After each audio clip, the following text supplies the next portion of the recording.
Sud Radio, Berkoff dans tous ses états. Le face-à-face. Et tout de suite, l'invité d'André Berkoff est Maurice Berger, pédopsychiatre et psychanalyste spécialisé dans la prise en charge des enfants et adolescents violents.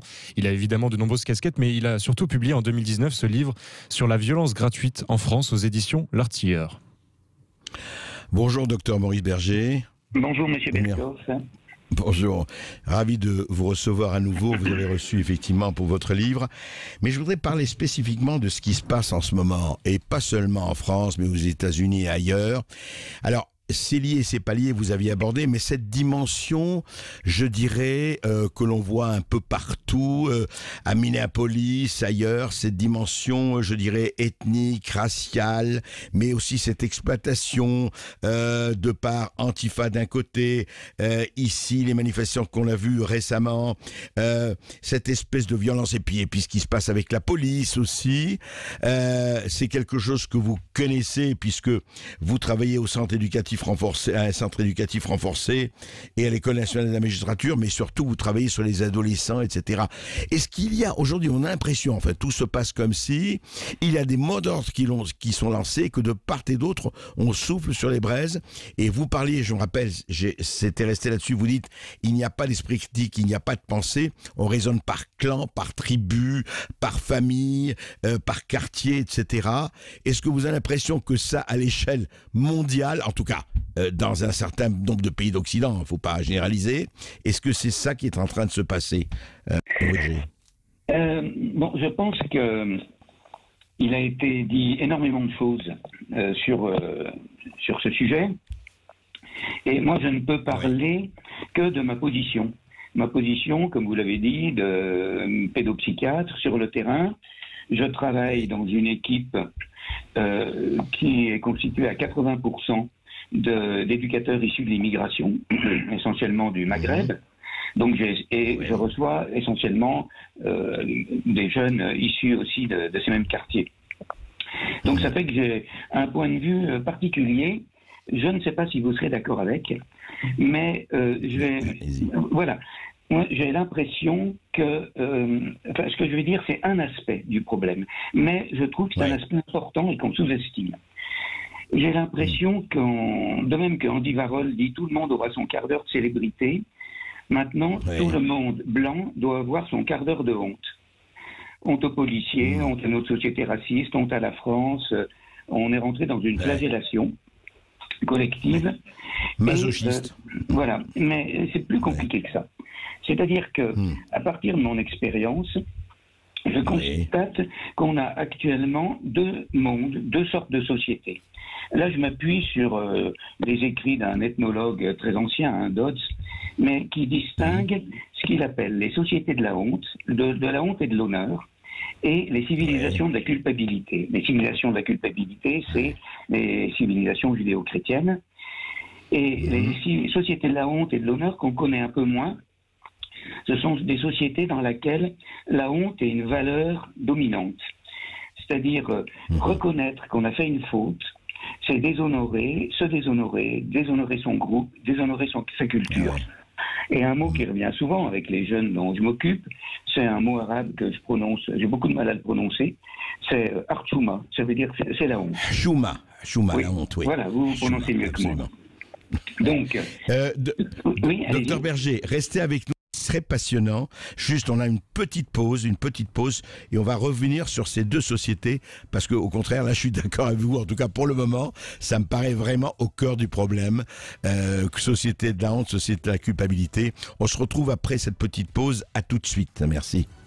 Sud Radio, Berkoff dans tous ses états. Le face-à-face. Et nous continuons notre conversation avec le docteur Maurice Berger, qui a écrit sur la violence gratuite en France, les adolescents, les hyperviolents. Mais justement, on était dans une analyse tout à fait, qui me paraît fondamentale, sur ces deux sociétés, docteur Berger, société de la honte, société de la culpabilité. Vous disiez, et d'ailleurs vous le dites dans votre livre, par exemple, vous avez interrogé quelqu'un et dit, je me rappelle un adolescent dans le livre, quelque part, mais tu n'as pas honte d'avoir fait ça, et il disait, mais honte de quoi? Il n'y a pas de honte. Oui. Et on a l'impression que c'est, plus général. Oui, évidemment, je tiens à préciser que toutes les personnes comment on dit, des minorités, ou je sais plus comment, de la variété, ce qu'on veut, ne fonctionnent pas comme ça. De même que toutes les personnes de la civilisation de la culpabilité ne sont pas prêts à se sentir coupables. Heureusement, pas de généralisation. Voilà, je veux dire que je n'ai pas honte de ne pas avoir honte. Mais n'empêche que on a là une intrication entre des personnes qui vont forcément se présenter comme victimes, quoi qu'elles aient fait d'illégal, et en face des membres de la civilisation de la culpabilité qui vont se sentir victimes, qui vont se sentir coupables. Ce qui fait que plus ces personnes se reconnaissent coupables, plus ceux qui ont tendance à projeter sur les autres et à se sentir victimes vont mettre le paquet, si je puis dire. Et c'est là-dedans qu'on est actuellement. Alors, je voudrais dire que dans les sociétés de la honte, on a un type de relation particulier. Je vais vous donner un exemple. Donc, c'est qui va mépriser l'autre, qui va faire honte à l'autre ou avoir honte, qui va soumettre l'autre. Ça, c'est important pour les interpellations. Alors, j'ai pris le TER, c'était juste avant le confinement, Saint-Étienne-Lyon, et il y avait trois personnes, 3 jeunes d'origine sahélienne, qui avaient les pieds sur les sièges, qui téléphonaient à tue-tête avec un poste de radio ouvert à côté d'eux. Et je me lève et je leur demande tout à fait correctement, s'il vous plaît, est-ce que vous pourriez ne pas faire de bruit à enlever vos pieds? Et la réponse immédiate, cinglante, c'est « vous dites ça parce qu'on est étranger ». Et ils augmentent le volume sonore. Alors voilà comment, en quelques secondes, je suis désigné comme un blanc raciste, et c'est moi qui suis coupable, et c'est moi qui devrais avoir honte. Qu'est-ce que je fais? Je parcours le train à la recherche d'un tiers, d'un contrôleur, que je ne trouve pas parce que la SNCF fait des économies.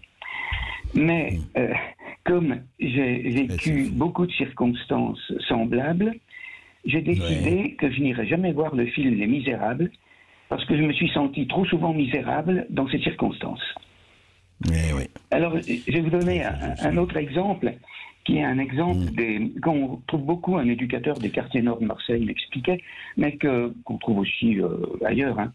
Ce sont des jeunes, mettons un jeune, 14 ans, sur un scooter volé, qui roule très très vite, sans casque. Donc ils ne mettent pas de casque, ces jeunes, parce que ça fait petit, c'est pour les petits. Donc ils ont leur capuche. Et évidemment, il y a un accident grave, et il se tue en percutant un véhicule qui est là. Mais à ce moment-là, il ne meurt pas à cause d'une accumulation d'imprudence, il est tué. Et on va chercher qui l'a tué. Et la faute est mise sur... il ne faut pas reconnaître qu'on a fait une faute. Le fasciste ou le raciste potentiel. Juste un mot, Maurice Berger. Oui, parce que ça illustre ce que vous avez dit. Que pensez-vous de cette extraordinaire histoire répandue comme une pandémie de génuflexion? Alors, on a vu ça à Place de la République avant-hier, on a vu ça aux États-Unis, les élus démocrates, la France insoumise, à genoux. Voilà, nous sommes coupables, nous nous battons de serrer la haie avec la discipline. Qu'en pensez-vous? Alors moi, j'y suis tout à fait opposé.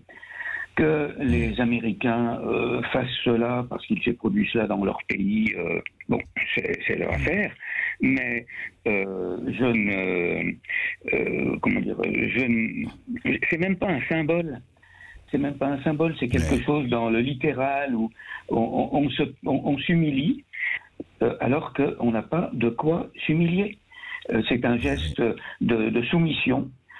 Et je trouve que c'est quelque chose qui inverse tout. C'est-à-dire, je ne vois pas de quoi nous devrions avoir honte, nous, en France, et s'identifier à ce meurtre horrible avec lequel nous n'avons rien à faire. Bien sûr, mais cette propension quand même presque généralisée de ces élus, de ces médiatiques ou certains intellectuels, à tout de suite, oui c'est nous. Alors bon, on voit quelques préoccupations électoralistes derrière, mais au-delà de ça, c'est ce que vous décriviez, cette société de la culpabilité permanente. Enfin... Tout à fait. Mais je reviendrai dessus, parce que je pense qu'il y a une autre position possible. En tout cas, remarquez bien se mettre à genoux, baisser la tête. Il y a quelque chose qui consiste à se soumettre. Ouais. Alors, comment une interpellation pourrait se dérouler calmement avec des jeunes ou des plus grands qui ont comme modèle qui va se soumettre, qui va mépriser l'autre? C'est pratiquement impossible. Alors que moi, je suis convaincu que dans mon pays, qu'on soit à pied, en scooter, en voiture, si on s'arrête quand on est interpellé par un policier, il n'y aura jamais de violence policière.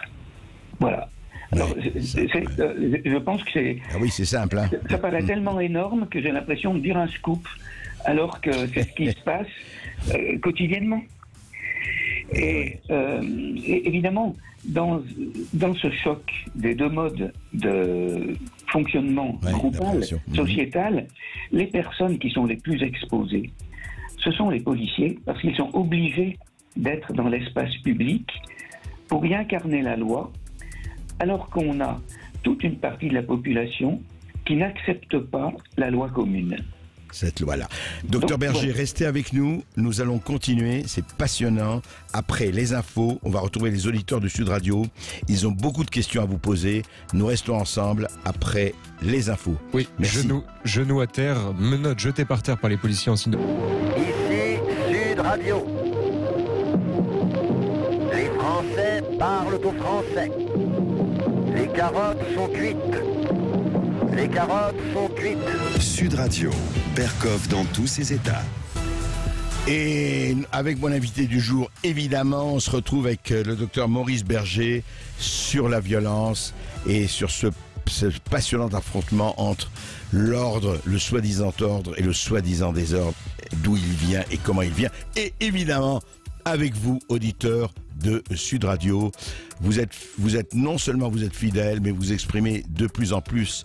Et donc, ça nous passionne.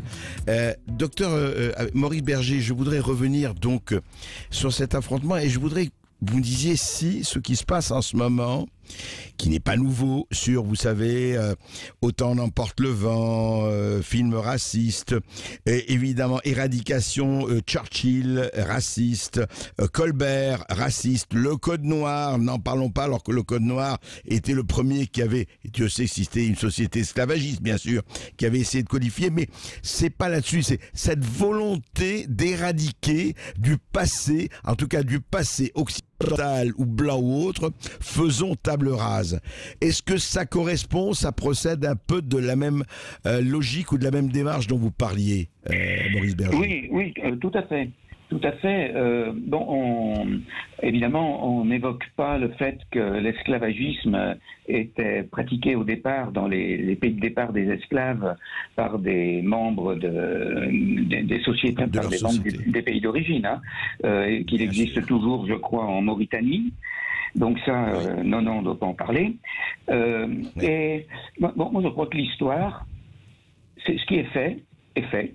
Alors après, jusqu'où on veut remonter? Est-ce qu'il faut détruire toutes les statues de Jules César en Italie parce qu'il a fait ci et ça?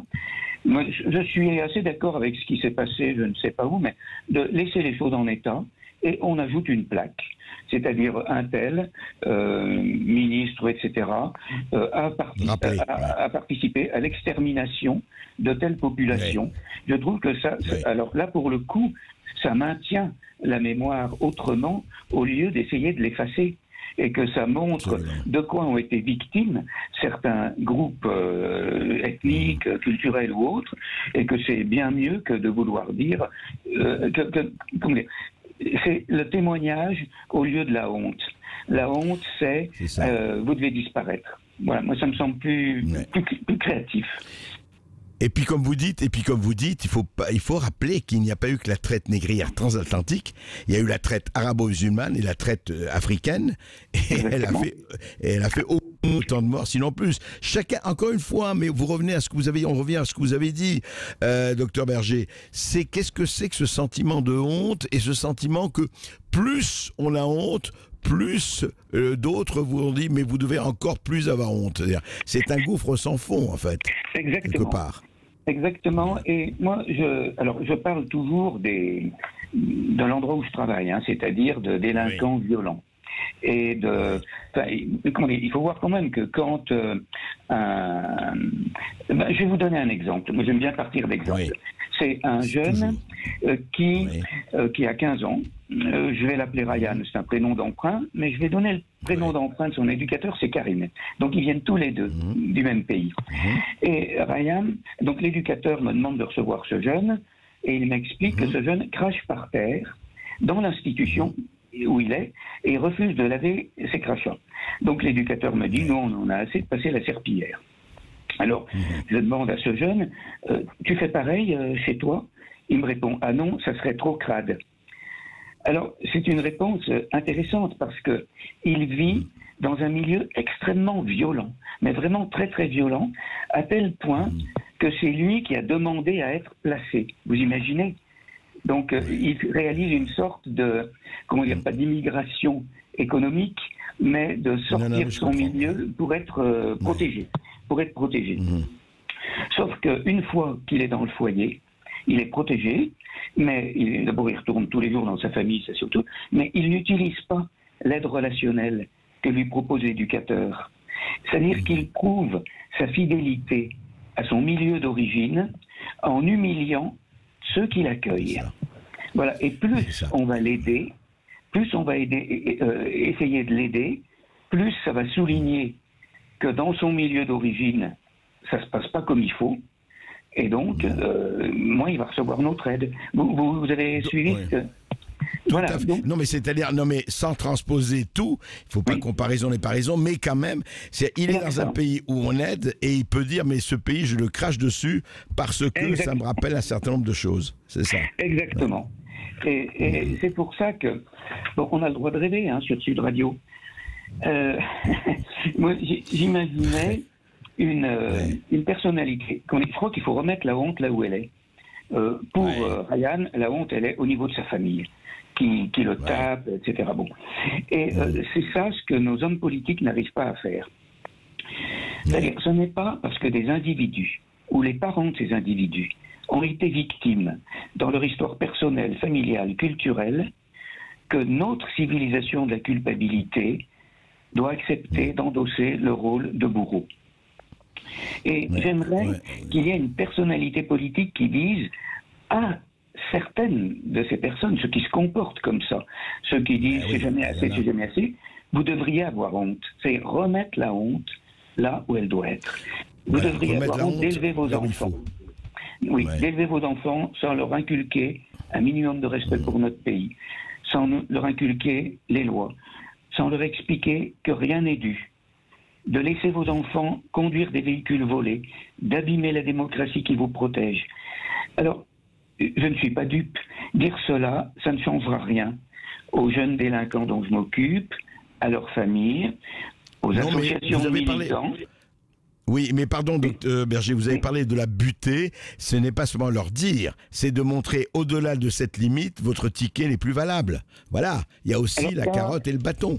Voilà, mais ça, je reviens. Alors, je dirais quelques mots sur la nouvelle loi, si vous voulez, catastrophique. On va en parler. Oui, on va en parler tout de suite. On va recevoir des auditeurs et on va parler, je retiens l'histoire de la loi, absolument. Augustin, qui est avec nous, qui collabore avec nous. Alors, qui a-t-on? Tout de suite, nous avons un appel au 0826 300 300 de Monique, qui vient de Lyon. Monique, bonjour. Oui, bonjour, monsieur Berkoff.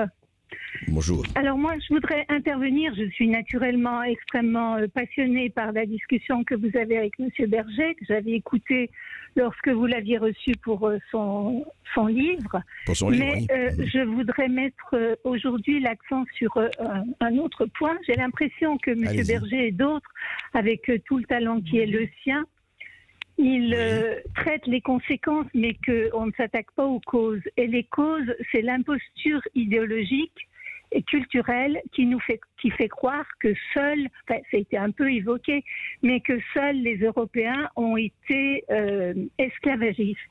Et je voudrais une émission sur monsieur Tidiane Ndiaye, anthropologue franco-sénégalais que vous, naturellement, vous devez connaître, et dont le livre « Le génocide voilé » a été réédité en folio en 2008 et qu'il serait d'une lecture pour moi obligatoire, si vous voulez, entre guillemets obligatoire bien sûr, pour mettre les choses en perspective.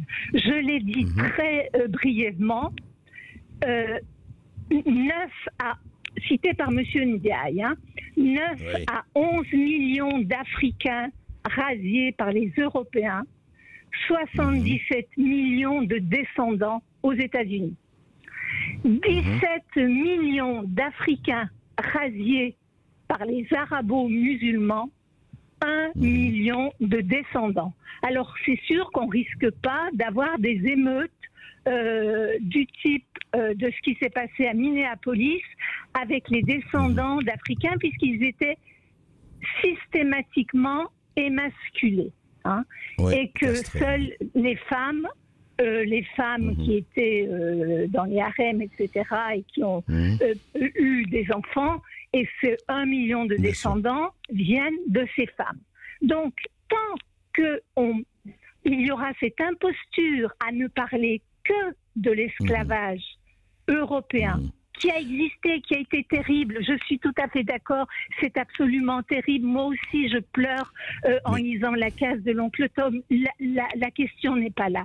La question est de dire la vérité. Et les lois que l'on a eues, en particulier la dernière loi Taubira, qui a refusé de mettre l'esclavage arabo-musulman dans la loi, avec l'approbation de toute la classe médiatico-politique, eh bien, et la déculturation, eh bien, ça nous conduit à tout ça, ce qui fait que tous les gens, tous les gens de bonne volonté qui luttent contre les conséquences effroyables, effectivement, du racisme et de la violence et de la séparation.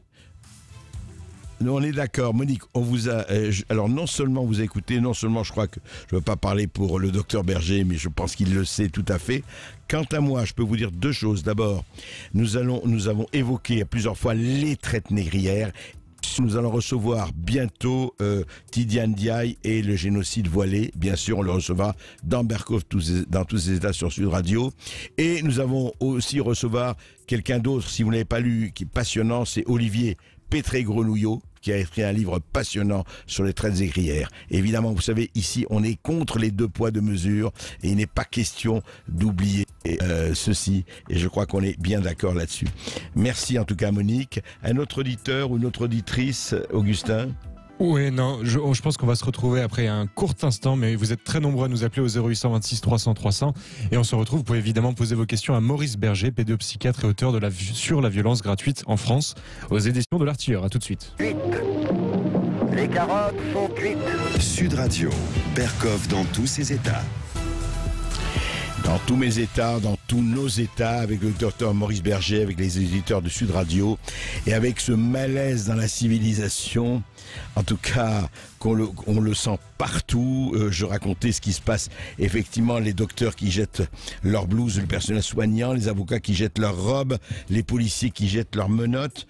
Docteur Berger, juste, ça, encore une fois, je sais, et vous le faites, et c'est tout à votre honneur, vous ne voulez pas dépasser votre corps de métier, de réflexion, je dirais, mais et ce côté aussi du policier qui jette ses menottes et qui dit bon ben on n'en peut plus, on n'interpelle plus. D'ailleurs vous avez entendu, on va pas laisser faire, mais enfin quand même on n'est pas loin de vouloir laisser faire. C'est effectivement cette abdication de la société. Vous rêviez effectivement d'une personnalité politique qui disent basta così et mettre la honte de l'autre côté. Vous avez l'impression qu'on est quand même loin du compte là. Je trouve que d'abord, au niveau des policiers, je trouve qu'ils sont souvent dans une situation impossible. Quand quelqu'un crache sur un policier, ou le policier répond et il va être sanctionné, ou il ne répond pas et il est humilié. Donc c'est particulièrement lâche de se livrer à un acte de ce genre. C'est trop facile. Heureusement qu'on a des policiers de cette qualité pour arriver mentalement à tenir le coup. Mais surtout, dans les menottes jetées par terre, cela signifie que les policiers font appel à un tiers. quand il y a un face-à-face corporel, physique, il faut qu'ils aient un tiers sur lequel s'appuyer. Ce tiers, c'est la loi. Ce tiers, c'est les juges. Et autant le délinquant, lui, n'a pas de loi dans la tête. Parce que pour lui, la loi, c'est littéralement une immixtion, une intrusion dans son univers personnel, familial. Dans son désir. Pour lui, la loi, ce n'est pas quelque chose qui sert à réguler les relations entre les gens. Autant le policier, lui, a besoin il le sait, il incarne la loi, mais il a besoin d'un appui. Or, nous avons actuellement des hommes politiques qui, à force de vouloir satisfaire un peu tout le monde, n'incarnent plus de force de caractère. Et quand on ne sent pas qu'on peut s'appuyer sur cette force de caractère et sur la loi, à ce moment-là, c'est vrai qu'il y a un désarroi. Juste pour vous dire en quelques mots, un exemple, c'est Madame Belloubet vient de faire voter une loi, de mon point de vue très idéologique, sur la justice des mineurs. Et quand on lit ça, c'est ahurissant. C'est-à-dire que d'abord, il n'y a plus de discernement avant 13 ans. Un jeune de 13 ans est considéré comme n'ayant pas de discernement. Quand il frappe, quand il garde un immeuble pour le trafic de drogue, il a le droit d'être accompagné par ses parents en garde à vue parce qu'il risque d'être effrayé par la garde à vue. Alors, si vous voyez les jeunes que je rencontre, moi j'aimerais bien qu'ils soient effrayés en garde à vue. Ensuite, de plus en plus sur un bracelet électronique. Alors qu'ils viennent d'un milieu, les jeunes en centre éducatif fermé, on a une étude qui montre que 56% ont un de leurs proches qui est en prison au moment où eux-mêmes vont en centre éducatif. Donc les mettre à domicile avec un bracelet électronique, c'est pas le milieu le plus épanouissant.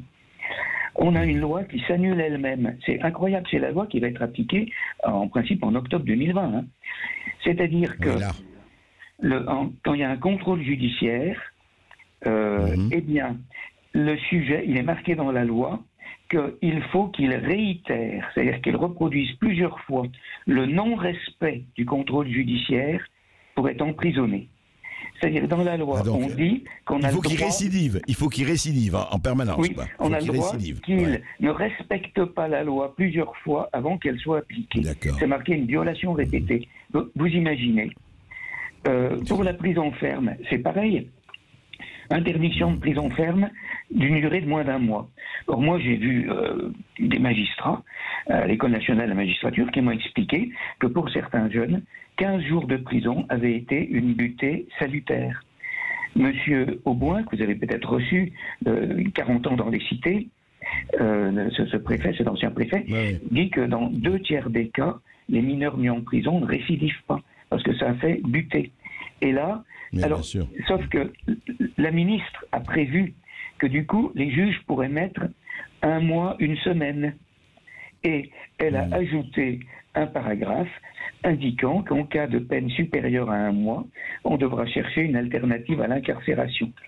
C'est-à-dire que, en gros, le juge devrait mettre une peine très lourde pour, comment dire, pour dire maintenant je veux pas d'alternative, etc., etc.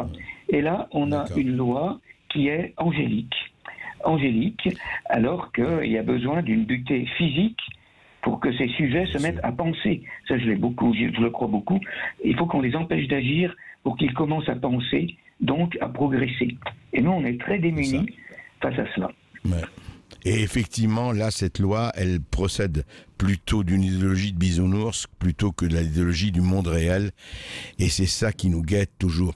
Merci, on se retrouve tout de suite après cela avec les auditeurs de Sud Radio. À tout de suite. Pierre, bonjour. Oui, alors très intéressant le pédopsychiatre que vous avez, vraiment très intéressant. Alors moi, je voudrais vous parler du chauffeur polonais. Mais avant, vous avez dit que vous préparez un dossier sur l'esclavage. Alors j'espère que dans ce dossier, vous avez parlé de la fameuse bataille de Lépante qui s'est déroulée en Méditerranée et qui a mis fin à la domination des galères musulmanes. Parce qu'à l'époque, les chrétiens avaient des galères, les musulmans avaient des galères. C'était la tradition, j'allais dire, c'est du passé, c'était comme ça. Il y avait pas, c'est pas que dans un sens, c'était dans les deux sens. Donc j'espère que vous avez parlé de bataille de l'épante. Alors, Nous concernant allons parler de tout, Pierre. Oui, je sais bien, je vous connais, Berkoff, vous parlez de tout et c'est très très intéressant pour ça. Alors, le chauffeur polonais, vous savez, ces petits camions polonais, il n'y a pas que des Polonais dans ces camions. Vous savez, il y a 2 ans, je me baignais dans la Méditerranée le matin à l'automne, il n'y a jamais personne, tout seul. Un camion polonais, je me baigne, le chauffeur était là, on discute, très bien. Il parlait un peu anglais, moi aussi. Et voilà ce que j'ai appris. C'est que ce chauffeur, en fait, il est russe.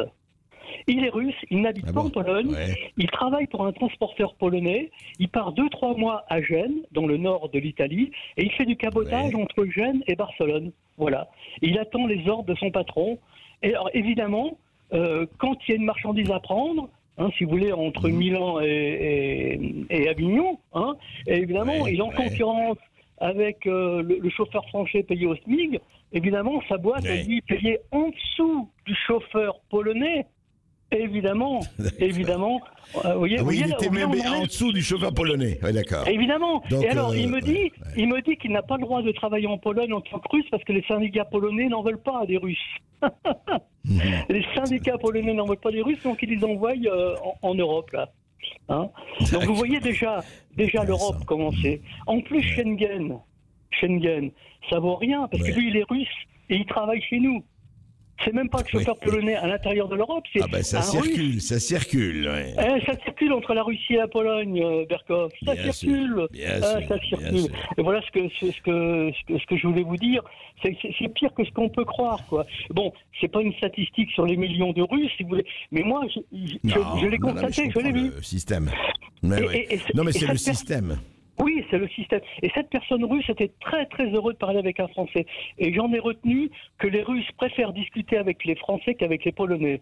Je crois que dans la culture russe, ils sont très orientés sur nous, les Français. Et ça, il faudrait que nous, on en tienne compte. Je parle du peuple russe, je ne parle pas des oligarques. Bien sûr. Il me semble que ce peuple-là, je suis resté 2 jours avec lui, là, parce qu'il est resté 2 jours là, et on a vraiment sympathisé. Ils sont vraiment ouverts à la culture française. Voilà ce que je voulais vous... écoutez, un petit témoignage. Merci Pierre, un bon témoignage effectivement du Brexit ou du Frexit ou du Bruxit. C'est vraiment, en tout cas, il y a des questions à se poser là-dessus. Un autre auditeur, une autre auditrice. Oui, merci pour vos témoignages. Vous pouvez également poser vos questions. Ne l'oubliez pas à notre invité Maurice Berger. Et tout de suite, nous sommes avec Philippe qui nous appelle de Libourne. Oui, bonjour Philippe. Bonjour à votre invité, bonjour André. Alors moi je voudrais revenir sur l'affaire Traoré, mais pas sur le volet violence policière, parce que déjà je n'y crois pas déjà, mais surtout pour le volet psychiatrique de l'affaire en fait. Parce que en fait moi je me pose vraiment la question sur cette Madame Traoré. Donc je crois qu'elle a eu 17 frères et sœurs, et si je ne m'abuse. Oui, je crois que c'est pas loin de ça, oui. Voilà, et donc en fait je m'étonne, en fait, je me pose la question depuis plusieurs jours, et ça tombe bien que vous ayez Monsieur Berger, qui est vraiment pédopsychiatre, qui pourra sûrement répondre. En fait, j'avais écouté votre émission il y a quelques temps, et il parlait des clans. Et moi, ce qui m'étonne, c'est que cette femme, son seul but dans la vie, apparemment, c'est de faire un combat pour réhabiliter la mémoire ou la vérité sur son frère qui est décédé alors qu'il a été multirécidiviste, si vous voulez. Et je comprends pas, je n'arrive pas à comprendre comment toute la famille a pu être, apparemment toute la famille a un passé judiciaire, toute cette famille a un passé judiciaire, et que elle, son seul but, c'est pas de s'en sortir dans la vie et d'avoir une vie normale, c'est de se plonger dans la haine, dans une sorte de violence verbale, une haine, et de rejeter tout ce qui pourrait lui arriver de mieux, quoi. Vous voyez ce que je veux dire? Je comprends pas. Je vais demander au... Oui, je vais demander. Non, mais c'est une très bonne question. Effectivement, je rappelle simplement que 2 ou 3 journalistes, évidemment, ont énuméré les méfaits, en tout cas un certain nombre de choses dont sont responsables une bonne partie de la famille Traoré, et qui ont été tous, ces journalistes, hein, absolument poursuivis. Enfin, en tout cas, on porte plainte contre eux. Assa Traoré a dit qu'elle portait plainte contre eux, la sœur. Et justement, Maurice Berger, la question de Philippe, pardon, elle est... est-ce qu'il s'agit encore d'un phénomène, c'est quoi? C'est la famille, c'est le clan? Parce que c'est vrai qu'elle dit, enfin, elle a assimilé Floyd et Adama Traoré, il faut les venger, il faut aller plus loin, et carrément, elle dit, vous avez vu cette phrase, il dit, moi, je n'irai voir Belloubet, qu'il avait invité, Nicole Belloubet, que si les policiers, effectivement, on porte plainte, elle porte plainte contre les policiers, et maintenant, elle a ajouté, et que les policiers portent un genou en terre pour s'excuser de leur... c'est quoi? C'est un peu, ça appartient à ce phénomène dont vous parliez, déjà? Alors, je dois dire que je ne connais pas du tout la famille Traoré. Je sais qu'il y a eu des faits de délinquance, en particulier de la part d'un frère d'Adama, mais je ne sais rien d'autre. Donc, mais au-delà, je m'occupe d'un certain nombre de familles qui ont un fonctionnement qui semble proche. Et la première chose, c'est que dans une famille clanique, il y a ce qu'on appelle une très forte indifférenciation. C'est-à-dire, un clan, c'est un corps au sens physique. Et si quelqu'un s'éloigne, se met à fonctionner différemment, à penser différemment, même à s'éloigner géographiquement, c'est comme si on amputait ce corps. C'est quelque chose de très difficile à imaginer, justement, pour notre civilisation, dans laquelle on a comme but que, c'est un peu ce que disait votre auditeur, on a comme but que chaque membre de notre famille développe une pensée indépendante. L'individu, voilà, s'individualise, sans rompre avec la famille, et qu'il puisse s'éloigner, qu'il puisse avoir son appartement, et puis surtout qu'il ait son projet personnel de vie. Et dans les clans, il faut rester tout le temps ensemble. Mais surtout, dans ce type de clan, il y a souvent une très forte violence interne, dont on ne parle pas, parce que ça ferait honte, personne n'a à le savoir. Moi, les clans que j'ai suivis, et puis ça peut être aussi certains clans de gens du voyage, hein, c'était l'histoire de Moiran, rappelez-vous, la ville de Moiran dévastée, parce qu'on a refusé, etc. Eh bien, dans ces clans, il y a souvent une très grosse violence. Il peut y avoir des meurtres, il y a des coups. Regardez le jeune Ryan dont j'ai parlé, qui demandait à être en foyer. Il était dans une famille clanique. Voilà. Mais on ne reconnaît pas cela. Et la violence, elle est attribuée au monde extérieur. Voilà ce qui se passe. C'est le monde extérieur qui est violent et qui est réprimé. C'est ça. Voilà. Et ça, c'est quelque chose qui n'est pas mobilisable. Je le dis tout de suite, nous, comme pédopsychiatres, c'est au-delà de nos capacités. On arrive parfois à extraire un jeune de ce fonctionnement clanique, mais quand on le fait, on est très souvent menacé, parce que le clan ne va pas nous laisser faire, le clan va être tenace, il va tenir le coup jusqu'à ce que le jeune ait 18 ans, et ces clans ne sont pas de notre civilisation de la culpabilité. Ils viennent de la culture de la honte et de l'honneur. Voilà un des aspects du choc dont j'ai parlé. Oui, on revient là-dessus. Oui, très, très, très important à ne pas oublier. Un autre auditeur, Augustin. Oui, nous sommes avec Étienne qui nous appelle de Bordeaux et qui, il me semble, est policier. Oui, bonjour Étienne. Bonjour Monsieur Berkoff, merci pour vos émissions. Effectivement, je suis policier depuis 30 ans, donc je travaille dans toute la France. Donc je pense que je suis relativement aguerri, puisque je commande même une section. Et en fait, moi j'aimerais un peu vous parler de la tolérance zéro, puis des exemples que j'ai pu avoir dans ma carrière. Alors la tolérance zéro, vous voyez, moi quand Monsieur Castaner l'a employé, j'étais super content. Sauf qu'en fait, il n'a pas employé comme je l'aurais espéré. Vous voyez, parce que moi, je pense que tolérance zéro, je pense à... La dernière fois que je suis passé dans votre émission, je vous en ai parlé, c'est Monsieur Giuliani, vous voyez. Je connais bien les États-Unis, puisque j'y étais en 94, c'était une ville très très dangereuse, New York. Et quand Monsieur Giuliani a appliqué la tolérance zéro, plus la théorie du carreau cassé, bizarrement, la ville est devenue super safe. Voilà. C'est vrai, j'ai pu le constater. Hein. Voilà. Ah oui, mais c'était le jour et la nuit. Hein. Moi, j'y suis retourné après, c'était le jour et la nuit. Et d'ailleurs, les États-Unis est un pays d'ailleurs très sûr. pas en ce moment parce qu'il se passe certaines choses, mais vous ne vous ferez jamais agresser aux États-Unis comme vous faites agresser en France. Je voyage beaucoup, j'ai la chance de pouvoir voyager beaucoup à l'étranger. Et vous voyez, le meilleur moyen de voir ce qui se passe en France, c'est de comparer déjà la police et puis de parler avec les touristes.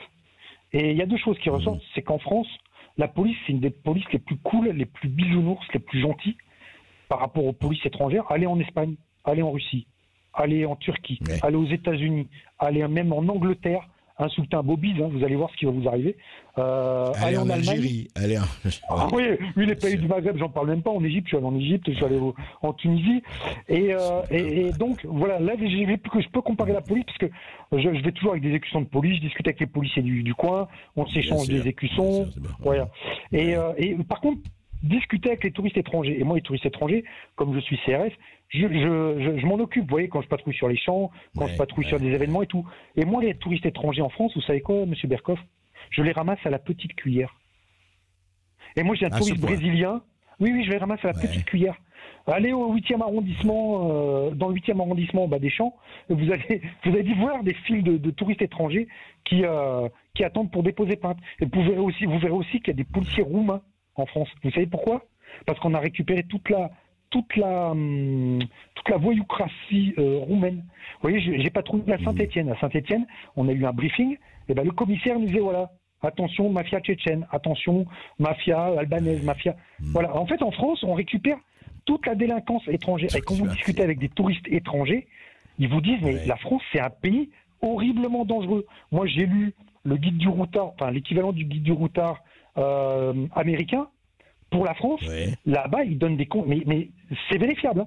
Vous verriez les consignes de sécurité qui sont données aux touristes, mais on a l'impression. Mais la France, je vais vous dire un truc, c'est une favela à ciel ouvert. Voilà, si vous connaissez Toulouse, il y a le quartier de la Reinerie. Pour moi, c'est ce que j'ai vu de pire en France. Le quartier de la Reinerie. J'ai vu des quartiers comme la Grande Borne, c'est excessivement dangereux. Mais la Reinerie, pour moi, c'est les favelas. C'est un peu hors la loi, vous voulez dire, c'est les territoires perdus de la République, c'est hors la loi. Mais d'ailleurs, si vous faites des recherches, M. Collomb est venu à la Reinerie avec M. Blanquer, et M. Collomb est auditionné pas longtemps après, et c'est là qu'il a sorti sa fameuse tirade, attention, on va vers la guerre civile. Et je voulais parler d'une chose, parce qu'il y a votre invité qui a parlé de la délinquance juvénile, mais la délinquance juvénile, enfin moi, ça fait donc 30 ans que je suis policier, depuis, 5-6 ans, moi, les gens que j'interpelle, M. Berkoff, c'est plus, vous voyez, avant il y avait des vols, des trucs comme ça là. Mais maintenant c'est des gens qui tuent, c'est des gens qui violent, c'est des gens qui tabassent, et c'est de la délinquance étrangère. Je veux dire, j'ai patrouillé dans le 18e arrondissement à Paris, mais il y a toute une délinquance juvénile marocaine, mais qui tue, monsieur Berkoff. Moi, j'ai ramassé une femme de 45 ans qui faisait son footing, mais je l'ai ramassée, elle avait plus de dents, elle s'est fait éclater pour un collier. Je suis intervenu dans une supérette, il y avait un Afghan qui voulait égorger tout le monde. Dans la supérette, touriste anglais, touriste américain, touriste chinois, touriste japonais. Mais imaginez l'image qu'on a. Et moi, je vais vous dire une chose, avec monsieur Castaner, ça fait 30 ans de police, je vais recevoir la médaille du courage et dévouement à la fin de l'année parce que j'ai encore été blessé, je compte même plus, ça doit être la 10e fois que j'ai été blessé. J'étais dans les parachutistes avant, donc vous voyez, je suis aguerri, mais là j'en peux plus. Aguerri, alors, c'est pas que j'en peux plus psychologiquement, j'en peux plus de ce gouvernement. Et contrairement à ce qu'a dit mon collègue syndicaliste que je respecte, moi je suis voilà, il y avait monsieur Mourad Boudjelal sur une émission concurrente de votre chaîne, il a dit que les policiers se mettent en grève une semaine, et c'est pas 20 000 personnes qui manifesteront contre la police, c'est 10 millions de personnes qui manifesteront pour que la police reprenne vite le boulot. Pour la tolérance zéro. Ne se rendent pas compte de la violence qui existe dans la société. Et monsieur Castaner et tous les bonnes âmes et compagnie devraient venir patrouiller avec nous, et ils auraient peur. En tout cas,